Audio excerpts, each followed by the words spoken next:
Saudara-saudari terkasih dalam Kristus, hari ini Sabtu 24 September 2022 dalam pekan biasa ke-25 tahun C.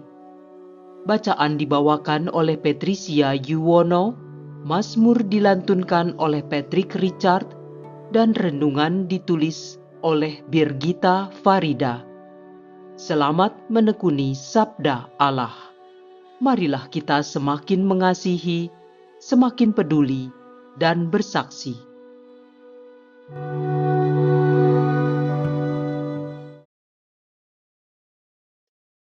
Dalam nama Bapa dan Putra dan Roh Kudus. Amin.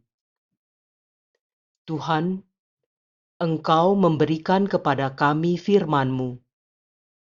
Firman-Mu telah menjadi manusia dan kini menjadi bentuk kehadiran-Mu di tengah kami. Utuslah Roh Kudus yang Kau janjikan sebagai penghibur, yang mengajarkan kami makna firman-Mu itu. Kiranya inspirasinya membantu kami memahami firman yang telah ditulis dengan inspirasi ilahi. Jadikan pula kami melalui hembusan roh-Nya, tanah-tanah yang subur bagi pertumbuhan firman-Mu, hingga menghasilkan buah berkelimpahan. Demi Kristus Tuhan dan pengantara kami. Amin. Bacaan dari Kitab Pengkhotbah, bab 11 ayat 9 sampai bab 12 ayat 8. Bersukarialah, hai para pemuda, dalam kemudaanmu. Biarlah hatimu bergembira pada masa mudamu, dan turutilah keinginan hati dan pandangan matamu.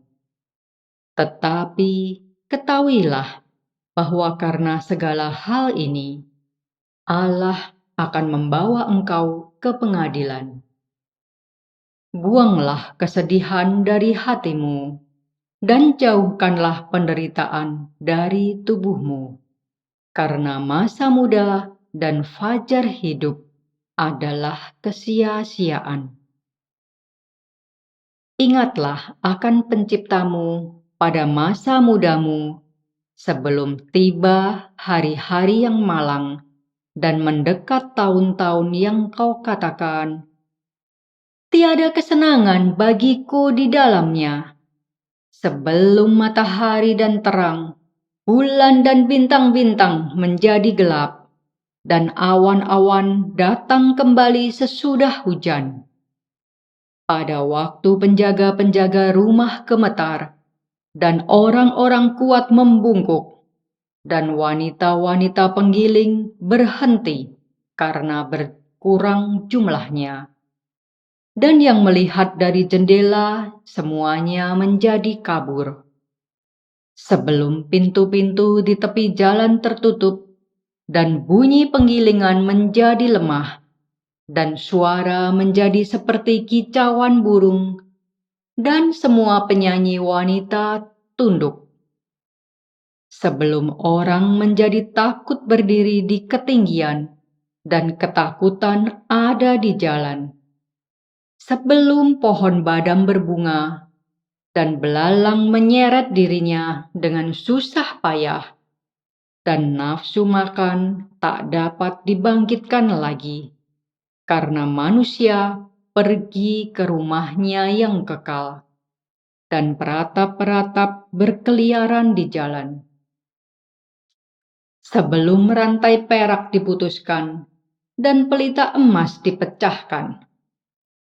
Sebelum tempayan dihancurkan dekat mata air, dan roda timba dirusakkan di atas sumur, dan debu kembali menjadi tanah seperti semula, dan roh kembali kepada Allah yang mengaruniakannya.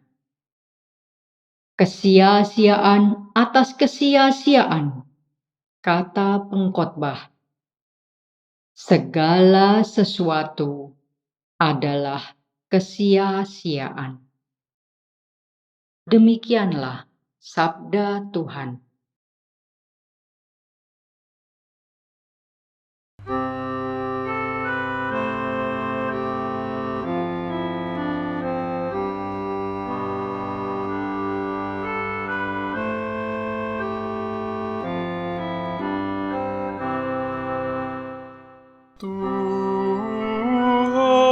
Engkaulah tempat perteduhan kami turun-temurun. Tuhan, Engkau mengembalikan manusia kepada debu, hanya dengan berkata, "Kembalilah hai anak-anak manusia." Sebab di matamu 1000 tahun sama seperti hari kemarin, atau seperti satu giliran jaga di waktu malam. Tuhan, Engkaulah tempat perteduhan kami turun-temurun. Engkau menghanyutkan manusia seperti orang mimpi, seperti rumput yang bertumbuh. Di waktu pagi tumbuh dan berkembang, di waktu petang sudah lisut dan layu. Tuhan, Engkaulah tempat perteduhan kami turun-temurun.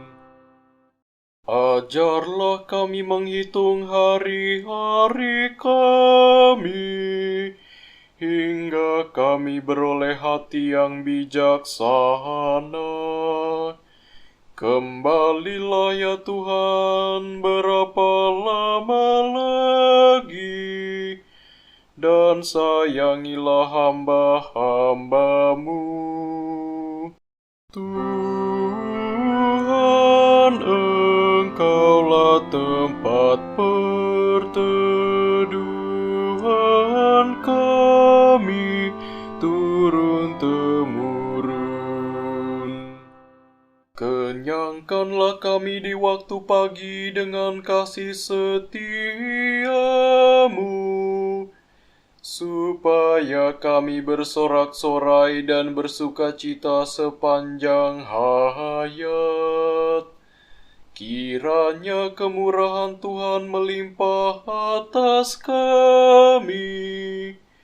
Teguhkanlah perbuatan tangan kami, ya perbuatan tangan kami teguhkanlah. Tuhan, Engkaulah tempat perteduhan kami turun-temurun.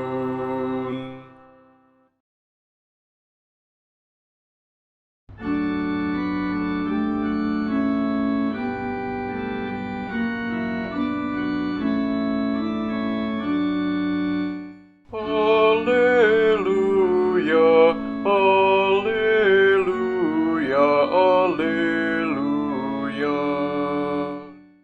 Penebus kita Yesus Kristus telah membinasakan maut dan menerangi hidup dengan Injil. Haleluya, haleluya, haleluya.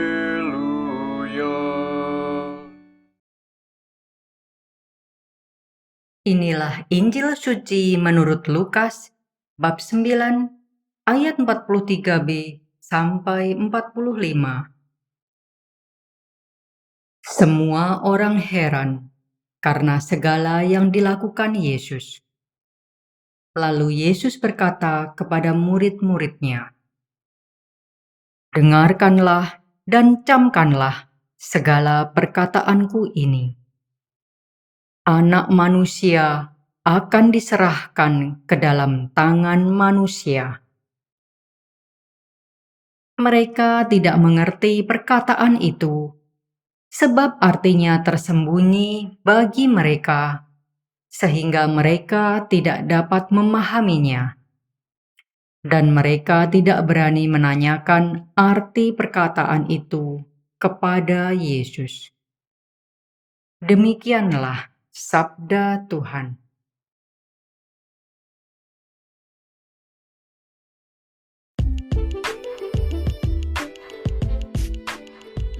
Tahta Pengadilan Kasih Kristus. Renungan dibawakan oleh Sirila Cahyoyanti.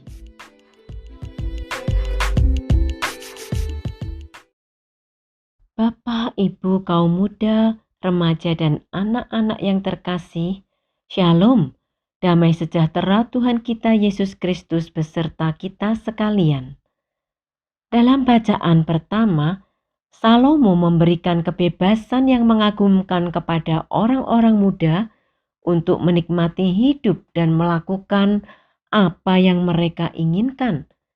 Ia mengatakan demikian, "Bersukarialah hai pemuda dalam kemudaanmu. Biarlah hatimu bersuka pada masa mudamu dan turutilah keinginan hatimu dan pandangan matamu. Tetapi ketahuilah bahwa karena segala hal ini Allah akan membawa engkau ke pengadilan." Pengkhotbah 11 ayat 9. Sepanjang kitab Pengkhotbah, Salomo berulang kali mengatakan bahwa setiap orang dipersilakan untuk menikmati hidupnya. Salah satu ayatnya berbunyi demikian, "Setiap orang yang dikaruniai Allah kekayaan dan harta benda dan kuasa untuk menikmatinya, untuk menerima bahagiannya, dan untuk bersuka cita dalam jerih payahnya, juga itu pun karunia Allah." Pengkhotbah bab 5 ayat 18. Salomo ingin mengatakan bahwa sesungguhnya Allah menghendaki agar manusia mengerti dengan akal budinya bahwa semuanya itu adalah karunia Allah, dan agar manusia dapat mengalami sukacita dari jerih payah mereka sendiri. Selanjutnya, Salomo menasehati agar orang muda membuang kesedihan dari hati mereka. Pengkhotbah bab 11 ayat 10. Kata kesedihan ini dalam bahasa aslinya memiliki banyak arti, yaitu stres, frustrasi, dan kekhawatiran. Salomo mau menasehatkan bahwa dalam hidup kita perlu membuang semua ketakutan dan kekhawatiran, karena semuanya itu adalah sia-sia. Kebebasan menikmati hidup menurut Salomo adalah kebebasan untuk menikmati hidup di jalan Tuhan.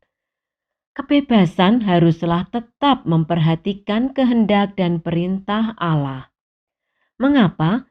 Karena pada akhirnya setiap perbuatan manusia, entah itu perbuatan baik ataupun perbuatan jahat, akan diadili Allah. Kebebasan untuk menikmati hidup harus diikuti dengan kebebasan untuk tidak memilih dosa. Namun, kebebasan untuk memilih tetap taat dan setia pada Allah dengan segala konsekuensinya. Dalam kitab Pengkhotbah bab 12, Salomo juga menasehati orang muda bahwa pada masa tua mereka akan menemukan banyak ketidaknyamanan. Hal ini disebabkan oleh penurunan fisik dan mental seseorang di masa tua. Salomo menggambarkan kondisi masa tua secara metafora dengan bahasa yang puitis, yang agak sulit dipahami oleh pembaca di masa kini. Ia mengatakan bahwa pada masa tua mereka akan mengalami penurunan baik pada kekuatan tubuh, penglihatan, pendengaran, nafsu makan, dan seterusnya. Seiring bertambahnya usia, ketakutan-ketakutan pun akan bertambah. Misalnya takut ketinggian, takut jatuh, dan takut mengambil resiko. Selain itu, Salomo juga mengingatkan bahwa pada akhir hidupnya, manusia akan pergi ke rumahnya yang kekal. Debu kembali menjadi tanah seperti semula, dan roh kembali kepada Allah yang mengaruniakannya. Apabila hidup tanpa Allah, maka semua yang dilakukan oleh manusia pada masa hidupnya adalah sia-sia. Mengapa? Karena pada akhirnya mereka akan menghadap tahta keadilan Allah dan harus mempertanggungjawabkan pilihan hidup mereka yang salah tersebut. Kata pemazmur dalam Mazmur 90 ayat 12, "Ajarilah kami menghitung hari-hari kami, hingga kami beroleh hati yang bijaksana." Pemazmur mengerti dan menyadari bahwa hidup di dunia hanyalah sementara. Orang yang bijaksana akan senantiasa menaruh harapannya pada kasih setia dan kemurahan Tuhan. Bacaan Injil Lukas hari ini mengenai pemberitahuan kedua tentang penderitaan Yesus. Mujizat-mujizat yang dilakukan oleh Yesus saat itu tampaknya telah memunculkan pandangan dan semakin meyakinkan para murid bahwa Yesus akan menjadi Raja dunia. Hal inilah yang kemudian menutup telinga para murid pada saat Yesus memberitakan bahwa ia harus menderita, mati di kayu salib, dan mengalami kebangkitan. Meskipun Yesus sudah memberitakan hal ini sampai 3 kali, mereka tidak juga mengerti dan tidak dapat memahaminya. Bahkan dikatakan bahwa tidak ada yang berani menanyakan arti perkataan itu. Mengapa? Hal ini karena pemberitaan Yesus sangatlah bertolak belakang dengan apa yang mereka pikirkan dan harapkan. Mereka masih memikirkan hal-hal duniawi, sedang Yesus memberitakan rencana agung Allah yang akan terjadi pada dirinya. Kristus harus mati untuk menebus manusia dengan darahnya yang mahal. Namun kematian bukanlah akhir dari kisah Sang Mesias. Setelah kematian Kristus, Allah akan membangkitkannya dan mengangkatnya menjadi hakim atas orang-orang hidup dan orang-orang mati. Kisah Para Rasul bab 10 ayat 42. Dan semua orang harus memberi pertanggungjawaban kepada Kristus yang siap mengadili semua manusia. Di dalam 1 Petrus 4 ayat 5. Sebagai orang percaya, bagaimanakah kita menghadapi tahta pengadilan Kristus? Sesungguhnya orang-orang percaya akan mengalami kasih karunia dan kemurahan Allah pada saat mereka menghadapi tahta pengadilan Kristus. Di dalam Yohanes bab 5 ayat 24, Yesus memberikan janjinya kepada mereka yang percaya. "Aku berkata kepadamu, sesungguhnya barang siapa mendengar perkataanku dan percaya kepada Dia yang mengutus aku, ia mempunyai hidup yang kekal dan tidak turut dihukum, sebab ia sudah pindah dari dalam maut ke dalam hidup." Tentang hal ini Paulus pun menambahkan, "Demikianlah sekarang tidak ada penghukuman bagi mereka yang ada di dalam Kristus Yesus." Roma bab 8 ayat 1.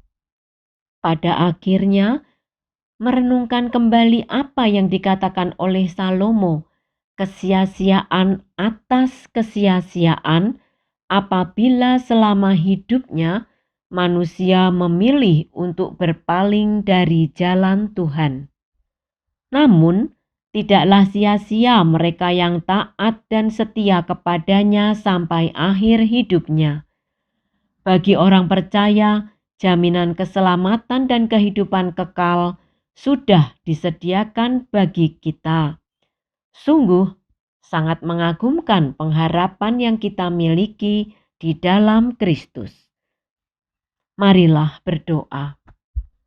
Bapa yang Maha Rahim, puji dan syukur kami panjatkan kepadamu atas karunia dan kemurahan yang senantiasa kami rasakan di sepanjang hidup.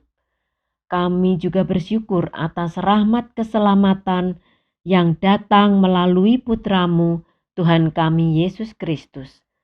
Kiranya Roh Kudus-Mu membimbing kami agar kami beroleh hati yang bijaksana dalam menjalani hidup ini. Agar kami juga senantiasa menghitung hari-hari kami.